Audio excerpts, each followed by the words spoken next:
Graças e paz, irmãos. Amém. Todo mundo usou aqui, eu não vou me atrever a subir, não. Vou ficar aqui embaixo. Irmãos, vamos abrir as Bíblias. Primeira carta de Pedro, segunda carta de Pedro. Segunda carta de Pedro, capítulo 3. Hoje vamos finalizar o estudo nessa carta, onde nos propusemos a fazer um trabalho próximo do expositivo, né? Então, todas as oportunidades que tive de pregar, tenho usado essas duas cartas, né? Hoje vamos finalizar no capítulo 3 de segunda carta de Pedro. Vou pedir aos irmãos que acompanhem a leitura, podem ficar sentados mesmo.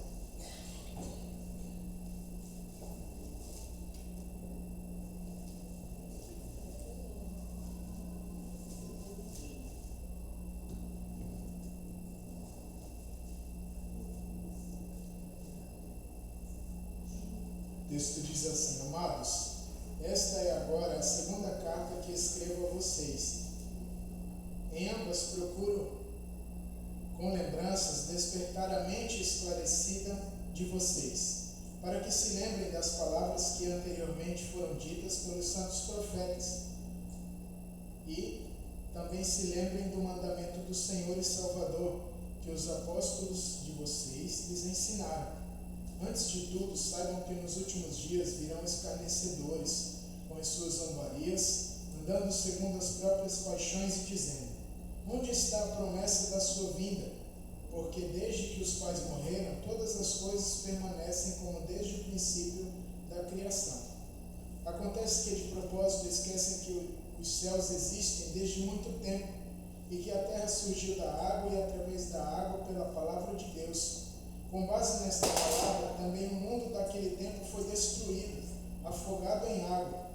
Pela mesma palavra, os céus e a terra que agora existem têm sido guardados para o fogo, estando reservados para o dia do juízo e da destruição dos ímpios. Versículo 8. Mas há uma coisa, amados, que vocês não devem esquecer, que para o Senhor um dia é como 1000 anos, e 1000 anos são como um dia. O Senhor não retarda a sua promessa, ainda que alguns a julguem demorada. Pelo contrário, Ele é paciente com vocês, não querendo que ninguém pereça, mas que todos cheguem ao arrependimento. Porém, o dia do Senhor virá como um ladrão. Naquele dia os céus passarão com grande estrondo, e os elementos se desfarão pelo fogo. Também a terra e as obras que nela existem desaparecerão. Uma vez que tudo assim será desfeito, vocês devem ser pessoas que vivem de maneira santa e piedosa, esperando e apressando a vinda do dia de Deus. Por causa desse dia, os céus incendiados serão desfeitos e os elementos se derreterão pelo calor. Nós, porém, segundo a promessa de Deus, esperamos novos céus e nova terra, nos quais habita a justiça.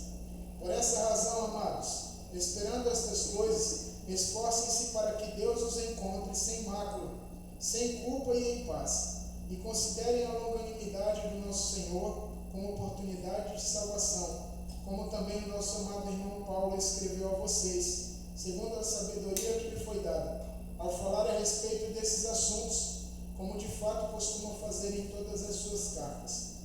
Nelas, há certas coisas difíceis de entender, que aqueles que não têm instrução e são instáveis deturparão, como também deturparão as demais escrituras para a própria destruição deles. Portanto, vocês, meus amados, visto que já sabem disso, tenham cuidado para que não sejam arrastados pelo erro desses insubordinados e caiam da posição segura em que se encontram. Pelo contrário, cresçam na graça e no conhecimento de nosso Senhor e Salvador Jesus Cristo. A Ele seja a glória, tanto agora como no dia eterno. Que Deus nos abençoe com a leitura da sua palavra. Vamos orar mais uma vez. Senhor Deus e Pai que está no céu, mais uma vez estamos diante da tua palavra, Senhor, pedindo a tua direção, Deus, e a iluminação do teu Espírito Santo, Senhor, para compreender a tua verdade e colocar em prática em nossas vidas, Senhor. Fique à vontade em nosso meio, nos ajude a compreender, ó Deus, aquilo que o Senhor quer nos falar nessa noite. Em nome de Jesus, amém. Irmãos, gostaria de meditar com vocês nessa noite, propondo um tema: lembranças de um futuro esquecido. Lembranças do futuro, geralmente a gente lembra do passado, né? Mas como é que se lembra de um futuro? Que futuro é esse? De que futuro Pedro está falando nesse momento? O futuro da vinda de Cristo. Resumidamente, podemos colocar isso como uma das principais promessas do Senhor. A sua volta, onde cada um dos filhos de Deus irão ter e desfrutar a sua presença eternamente. Agora, por que Pedro está tão preocupado com lembrar as pessoas a respeito disso, né? Para que serve essa lembrança? E qual é a ação dela na vida das pessoas, principalmente na vida daqueles que fazem parte do povo de Deus? Existe um problema muito grande atualmente, irmãos, que atinge cerca de 50 milhões de pessoas. Chama-se mal de Alzheimer. Não sei quantos já presenciaram ou testemunharam como é que ele se apresenta, mas é um problema de demência ocasionado pela perda de memória e algumas funções cognitivas, né, mais básicas, onde o esquecimento, um fator ainda mais agravado pelo envelhecimento, causa problemas sérios de saúde, né? Isso é um problema que atinge muitas pessoas atualmente. Mas por que Pedro está preocupado? Será que ele estava pensando no mal de Alzheimer que nós temos hoje? Talvez seja uma descoberta um pouco mais recente do que naquela época, né? Talvez já existisse, mas não fosse uma coisa que se desse tanta atenção como atualmente. Mas Pedro está preocupado que as pessoas não tenham esse problema de esquecimento. Será que é essa a preocupação dele? Talvez não seja simplesmente o fato de esquecer, irmãos, mas o que uma lembrança desperta em nós e como ela muda a nossa forma de pensar e o nosso estilo de vida. Que tipo de lembrança nós devemos ter e estimular ou encorajar em nosso meio para que aquilo que nós cremos seja algo cada vez mais latente em nossas vidas, né? Como o irmão cantou aqui, cada dia mais a gente quer estar ao lado de Jesus, né? Como isso estava atingindo as pessoas naquela época? As pessoas esqueceram-se, de certa forma, propositalmente, daquilo que era o futuro já anunciado desde a época dos profetas e os apóstolos que falaram a respeito de tudo que Deus já havia revelado em seu plano eterno de salvação. Porém, algumas pessoas estavam questionando isso e muito mais do que isso, estavam negando a própria volta de Cristo futura, já anunciada, né? Então, por que nós devemos estar nos lembrando dessas coisas, né? O que nos mantém firmes na promessa de Jesus, né? O hino que nós cantamos tem muito a ver com isso, mas que tipo de promessa nós temos que ter em mente e exercitar de maneira que nós não sejamos alcançados por essas más influências, ou seja, falsos mestres que estavam ali dentro, no meio da igreja, falando bobagens a respeito da verdade que já havia sido revelada da volta de Cristo. Eles estavam negando a própria intervenção de Deus dentro da história, né? Simplesmente pela sua escolha de esquecer deliberadamente. Essa palavra quer dizer que você faz isso de propósito, tá? Esquecendo deliberadamente das promessas que já haviam sido anunciadas e têm se cumprido cada dia na vida do povo de Deus. Quais dessas promessas, irmãos, nós podemos nos fundamentar e continuar estimulando para que nós não sejamos influenciados por esse tipo de mentiras. A preocupação de Pedro era que os seus leitores vivessem de maneira santa, piedosa e digna do Evangelho. Por isso ele se empenhou em despertar esse tipo de lembrança para que eles conservassem uma mente esclarecida.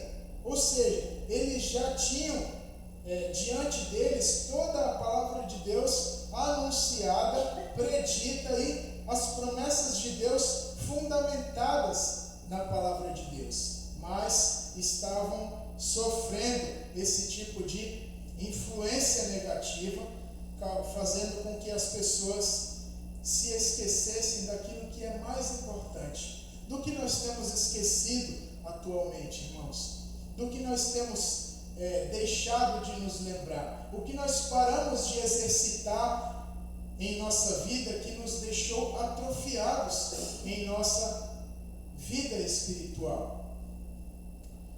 Quando se pensa no mal de Alzheimer, ou esse problema do esquecimento, é um grande inimigo da mente humana, né? Segundo especialistas, uma das formas de prevenção é manter a cabeça ativa e ter uma boa vida social, regada de bons hábitos e estilo de vida saudável. Eu não vou dar uma receita aqui de prevenção de Alzheimer, né? Mas já que ele está falando de lembrança, de evitar o esquecimento e de deixar de desanimar com relação às promessas de Deus, nós precisamos considerar algumas práticas que nos encorajam na nossa vida cristã. Que tipo de práticas são essas? Elas envolvem a nossa vida social, envolvem a nossa vida de uns com os outros. Essa palavra, eu até esqueci o número que tem, mas ela se repete muitas vezes na palavra, irmãos. Uns aos outros. Ou seja, Deus está interessado em uma vida social dentro do nosso convívio como igreja. E nós, às vezes, não estamos interessados nisso, né? Agora, pensando no crescimento espiritual, que tipo de prática nós podemos e devemos estimular para que nós não esqueçamos das promessas de Deus, para que a gente não comece a titubear naquilo que Deus já anunciou para a nossa vida, especialmente a sua volta, o seu retorno e a busca da igreja para a eternidade. O que nós devemos estimular, irmãos? Existe algum tipo de exercício de memória que os cristãos podem fazer? Será que a gente consegue se lembrar de algum deles? Quem sabe? Que tipo de memorial nos faz lembrar de uma promessa de Deus? A ceia, muito bem, Ed.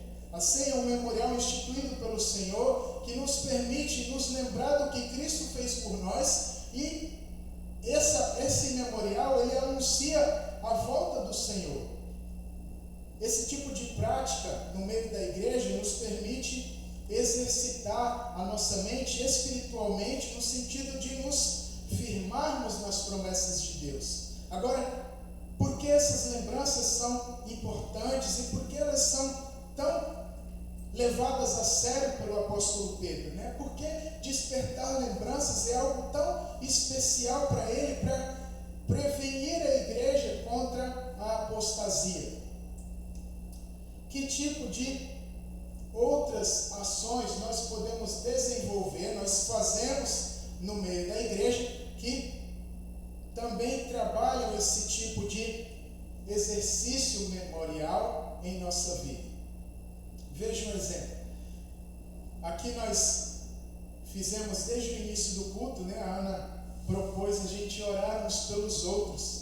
Esse é um exercício excelente, irmãos, que nós podemos fazer, uma prática memorial que nos permite nos lembrar uns dos outros. Mas não adianta eu orar pelo outro sem saber o que eu vou orar, né? E tem um site que anuncia direto, né? Que diz assim, para quem doar, né? Eu não estou fazendo propaganda, mas talvez se a gente pudesse criar alguma coisa desse tipo, seria por quem orar, né? E pelo que orar. Nós podemos fazer isso em nosso convívio social no meio da igreja. Será que você conhece a vida das pessoas da igreja a ponto de saber qual é a sua necessidade. Não, eu vou orar pelo Adelson porque ele vai passar por um procedimento médico e precisa desse cuidado da igreja. Irmãos, eu tirei a habilitação há poucos dias e eu pedi para os irmãos orarem, e eu sei que durante aquela prova eu estava sustentado ali por oração, porque eu estava muito nervoso. Eu quase não consegui fazer a prova, cheguei em casa com a pressão altíssima, de tão nervoso que eu fiquei. Mas os irmãos oraram, lembraram e sustentaram em oração aquele momento, né? Eu sei que se não tivessem feito isso, irmão, eu teria reprovado. Eu já passei por isso há uns 10 anos. Reprovei 2 vezes no carro, 2 vezes na moto. Mas dessa vez, irmão, pareceu uma coisa assim de Deus, que eu pratiquei, eu exercitei, eu fiz, eu aprendi o que eu precisava aprender, mas o nervosismo me atrapalhou. Mas graças a Deus, irmão, Deus me sustentou pela oração dos irmãos. Veja como é importante esse tipo de ação, mas a gente tem que saber pelo que orar. Olha, eu preciso orar porque a Maria José vai fazer uma prova tal dia, e ela precisa de oração. A Silvia está precisando de oração pela família, pela saúde. A gente sabe dessas coisas, a gente conhece um pouco mais sobre uns dos outros, sobre qual é o infortúnio que nos perturba ao ponto de sermos sustentados uns pelos outros em oração. Será que a gente está interessado em saber da vida do irmão, no sentido de orar por ele, exatamente pelo que ele precisa? A gente precisa praticar isso, irmãos, exercitar. Isso é feito aonde? Não só aqui na igreja, mas numa ligação, como o Adelson falou outro dia, como é que você está? E a gente vai sabendo da vida dos irmãos, porque somos responsáveis uns pelos outros. Temos que orar, nós temos obrigação de fazer isso. Por quê? Porque somos igreja, somos um corpo, e cada um de nós deve estar interligado nesse sentido. Orar uns pelos outros, conhecendo os motivos por que orar, tá? Isso é um exercício de memória que nos mantém ativamente firmes nas promessas de Deus. A segunda coisa que nós devemos fazer é estudar a palavra de Deus. Estudar a palavra de Deus individualmente, na minha casa, lendo ali sozinho, comigo mesmo. Será que é isso que deve ser estimulado? Só isso? Quando se trata de exercício de memória espiritual, nós temos que fazer isso num âmbito social, ou seja, um trabalho em grupo. É o que o irmão Adelson faz na casa dele lá toda semana, a Silvia com o grupo, a Edna com as mulheres. Esse trabalho, irmãos, de estudo em grupo, os cultos aqui que nós temos de aprendizado da palavra de Deus, tudo isso é um exercício que nós fazemos de estudar a palavra de Deus, que nos mantém ativamente firmes na promessa do Senhor, da sua volta e de a esperança de estarmos eternamente com o Senhor. Nós precisamos conhecer mais a Deus, conhecer mais a sua vontade, colocá-la em prática. Como é que isso é feito? Pelo estudo da palavra. Será que você tem o hábito de memorizar também alguns textos bíblicos? Eu sei de pessoas que sabiam um texto de cor e aquilo levava a vida dela da melhor maneira possível. Ou seja, pessoas que simplesmente tinham como lema um texto bíblico e no momento de necessidade saber que, por exemplo, o Senhor é o meu pastor e nada me faltará. Será que você se lembra dessa palavra de Deus? Se lembra da promessa de Deus por memorizar, guardar ela no seu coração? O que é isso? Que exercício é esse? Memorizar a palavra de Deus é a primeira parte do processo de guardar ela no coração, tá? Porque quando é que você guarda ela no coração? Primeiro você grava, depois você pratica. E aí quando você pratica, ela está enraizada no seu coração, ela frutificou e aquilo passa a ser parte da sua vida, porque é algo prático. Jesus está me ensinando isso. Não adianta vocês conhecerem a lei, toda a vontade de Deus e falar e não praticar. Ou seja, quem ouve a palavra e pratica, esse é o que agrada a Deus, né? Obedece os mandamentos de Deus. Ou seja, não basta conhecer, não basta você estudar sozinho. Você tem que expor, colocar diante dos outros, discutir, conversar, falar sobre a palavra de Deus de vida de obediência à vontade de Deus. Os mandamentos de Deus, nós somos responsáveis pelo que fazemos de errado também, irmãos. Muitas vezes a gente fala, não quero que ninguém se meta na nossa vida. Isso é coisa do mundo. Isso é coisa do mundo. Você já leu o Estatuto da Igreja?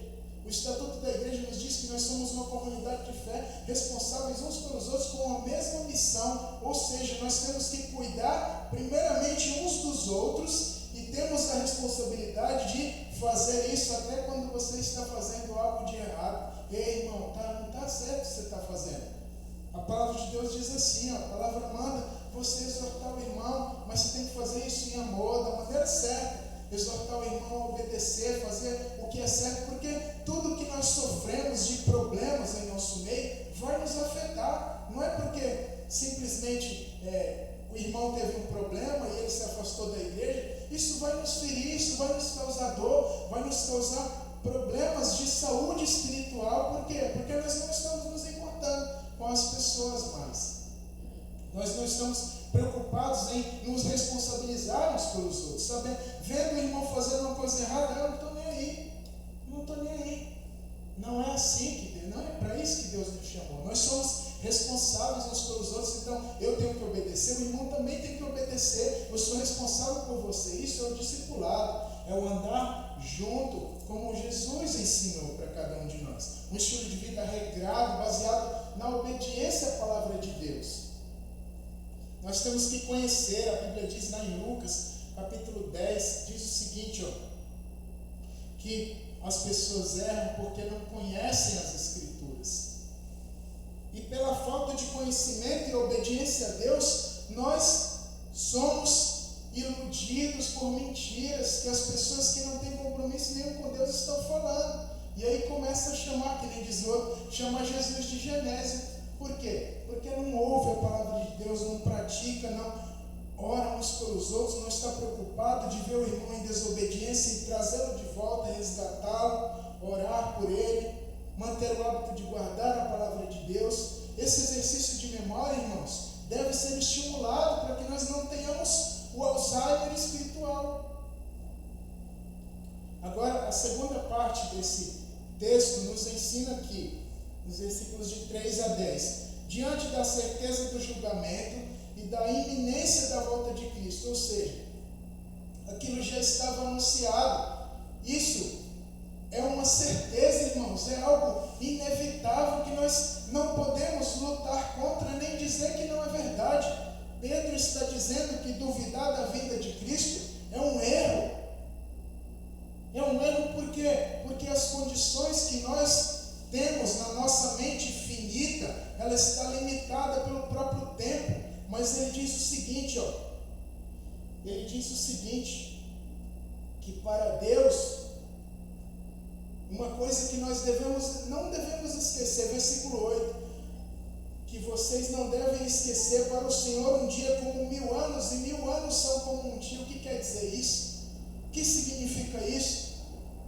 Significa, irmãos, que muitas vezes nós olhamos as coisas de um ponto de vista limitado, ou seja, nós estamos enxergando a nossa vida no particular, nós estamos olhando para nós mesmos e não somos capazes de perceber o que está errado. Nós estamos olhando para dentro de nós mesmos e não conseguimos olhar em nossa volta, não conseguimos viver em sociedade, ou seja, no meio do corpo de Cristo não interagimos. E isso nos leva a um problema muito grande. Nós nos isolamos dentro do nosso próprio mundo. Ou seja, nós passamos então a olhar de uma maneira limitada. Era o que estava acontecendo. As pessoas olhavam somente para a sua vida, começaram a se tornar miseráveis. Paulo fala sobre isso e por isso que Pedro estimula sobre isso. Ele disse, olha, Paulo escreveu sobre isso em todas as cartas, mas talvez ele estivesse pensando sobre isso. 1 Coríntios 15, 19 diz assim, se nós temos esperança em Cristo somente para esta vida, nós somos miseráveis. Significa que nós não podemos olhar simplesmente de uma maneira limitada, apenas para o nosso ponto de vista, para a nossa própria vida, sem contemplar o que está ao nosso redor, no meio do corpo de Cristo. Por quê? O que vai acontecer? Nós vamos transformar um problema pequeno numa coisa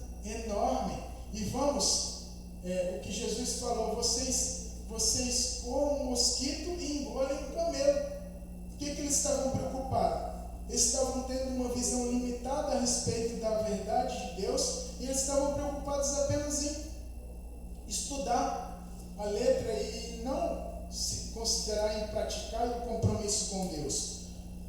Quando nós fazemos isso, irmãos, nós temos essa visão limitada, nós olhamos para a vida de Cristo e ela passa a ficar cada vez mais distante. Por quê? Porque nós não estamos pensando em nós mesmos, no nosso próprio mundo, no nosso próprio crescimento. Que tipo de crescimento é esse? Que não contagia, não se espalha para fora. Ou seja, quando nós nos limitamos a essa condição, nós limitamos até o que conhecemos do poder de Deus. Deus é magnífico, irmãos, Ele é eterno, nada pode contê-lo senão a eternidade. Deus não tem começo, nem meio, nem fim. Deus contempla todas as coisas e não há nada maior do que o seu poder.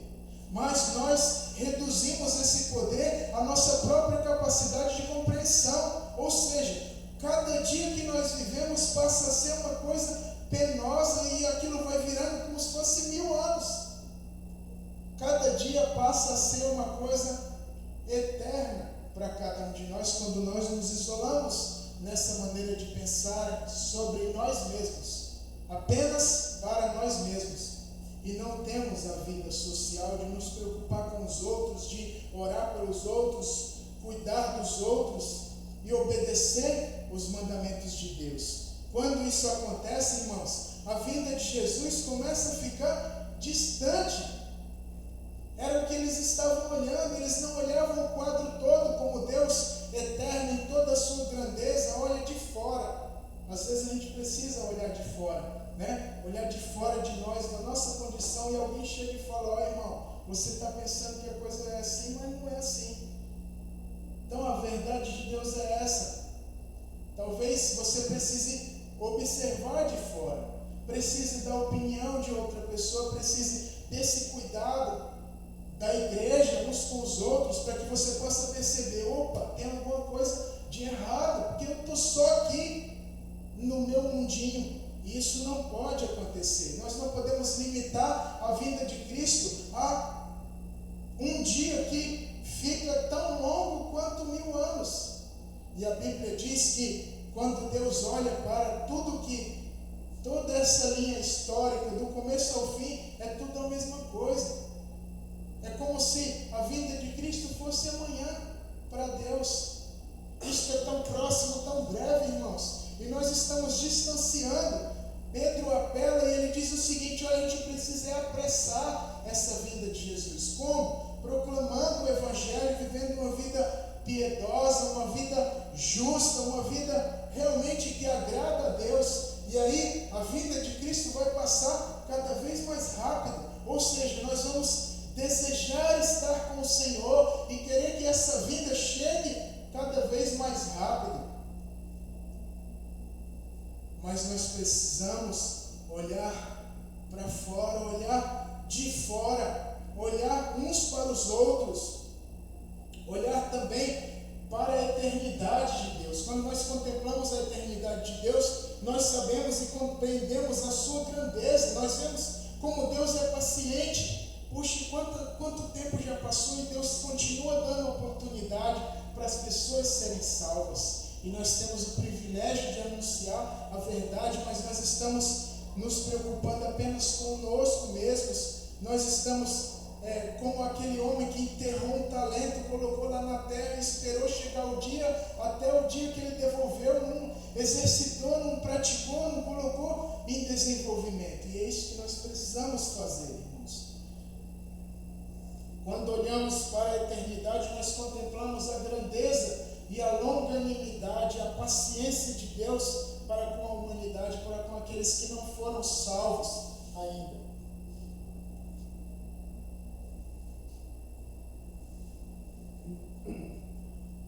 Agora, quais são as implicações desta realidade? A realidade da vinda de Cristo. O que isso nos traz como aprendizado e percepção do que precisa mudar em nossa perspectiva, em nossa maneira de pensar. Nós estamos firmes mesmo nas promessas de Jesus. Nós estamos nos lembrando todos os dias da vinda de Cristo. Nós estamos preocupados uns com os outros.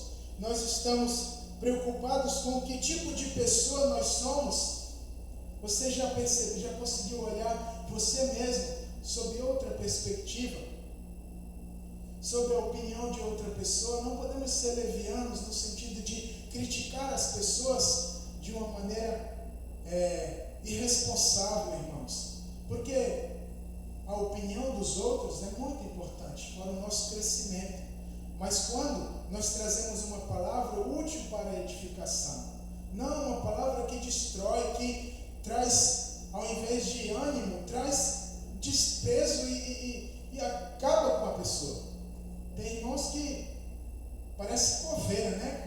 Chega, bota uma pá de terra ali e a pessoa não tem mais nem o que falar. Mas que tipo de pessoas nós somos? Nós precisamos ser olhando para a vinda de Cristo. Que tipo de pessoas nós temos sido uns para os outros? Será que o irmão olhar e você tivesse um testemunho e chegar, escuta, fala do Adelson aí um pouquinho. Será que você tem um bom testemunho diante dos outros? Isso também deve nos trazer esse entendimento de que tipo de pessoas nós estamos sendo. Nós estamos preocupados uns com os outros ou apenas conosco mesmos? Pedro chama os cristãos à responsabilidade e ao compromisso para com a vinda de Cristo, incentivando-os a esforçarem-se para cultivar uma conduta irrepreensível. Não significa que você não vai errar, mas de uma maneira geral, irmãos, quando você olha para um irmão assim, você vê aquilo que ele tem de melhor e puxa, eu quero ser igual àquele irmão.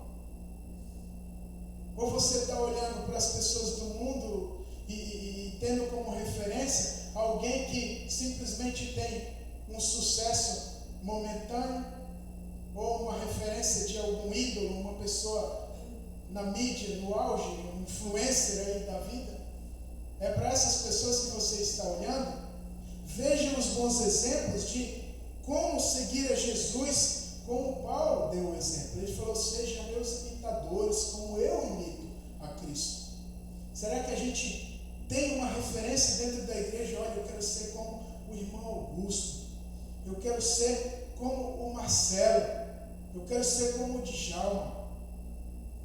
Cada um de nós, irmãos, tem uma virtude em potencial que se destaca, e a gente olha, puxa, isso é tão legal, e a gente precisa imitar essas coisas, para que nós sejamos pessoas melhores espiritualmente, no sentido de olhar para a vida de Cristo e saber que quando Deus julgar todas as coisas, o pastor falou semana passada que nós haveremos de julgar o mundo, né? Diante do tribunal de Cristo, nós haveremos de julgar o mundo. Agora, que tipo de referência você tem sido de justiça diante das pessoas, né? Será que você tem sido um bom exemplo, um bom testemunho dentro da igreja e para os que estão fora da igreja também? Que tipo de pessoa você é? Que tipo de pessoa você quer ser? Que tipo de pessoa você tem observado como um modelo a ser imitado, como o de Jesus? A exortação final, irmãos, nos versículos de 17 a 18, nos leva para o texto do capítulo 2, versículo 21, onde ele diz que aquele que foi alcançado pela palavra de Deus, pela mensagem do Evangelho, e retorna para a vida antiga, ele é como um cão que voltou ao seu próprio vômito. Nós precisamos estar alerta e saber que temos fraqueza suficiente, perigo suficiente para que continuemos vigiando, para que continuemos crescendo, para não cairmos, irmãos. Olha o que ele diz aqui, ó. Ele diz para que não saiamos da posição em que estamos, né? Não caiamos da posição segura em que estamos. Versículo 17. Vocês, meus amados, visto que já sabem disso, tenham cuidado para que não sejam arrastados pelo erro desses insubordinados e caiam da posição segura em que se encontra. A posição que nós estamos, irmãos, é a posição em Cristo Jesus, nos lugares celestiais, nas promessas de Deus, que nós podemos confiar e saber que irão se cumprir, cedo ou tarde, dependendo da perspectiva das pessoas, mas para nós é o mais cedo possível, o mais breve possível. Hoje, amanhã, daqui a 1000 anos, Jesus voltará, mas essa volta vai ser tão breve quanto nós esperamos por ela. E nós devemos esperar de maneira ansiosa, apressar, fazer de tudo para que Cristo volte logo. Não nos preocupar, não, deixa eu me acertar, deixa eu continuar fazendo o que eu estou fazendo aqui por mais um tempo. Quanto tempo será que você tem à disposição para se acertar? Para se preocupar com os outros? Para mudar a sua perspectiva de vida? Para despertar esse tipo de memória na sua vida, das promessas da vinda de Cristo? A maior promessa que Deus nos deu, irmãos, é a promessa de que Ele estaria conosco todos os dias, até o final. Jesus está conosco, e a pessoa do seu Espírito Santo aqui nos consola todos os dias, nos traz o entendimento da verdade de Deus e nos traz a esperança que Cristo em breve voltará. Para terminar, gostaria de ler apenas um texto aqui para que você medite a respeito das promessas de Deus. Salmo 105:19 diz assim, até cumprir-se a profecia a respeito dele e tê-lo provado a palavra do Senhor. Até que as promessas de Deus se cumpram na sua vida. A principal promessa é a volta de Cristo. Jesus está voltando e nós precisamos ser muito melhores do que somos hoje.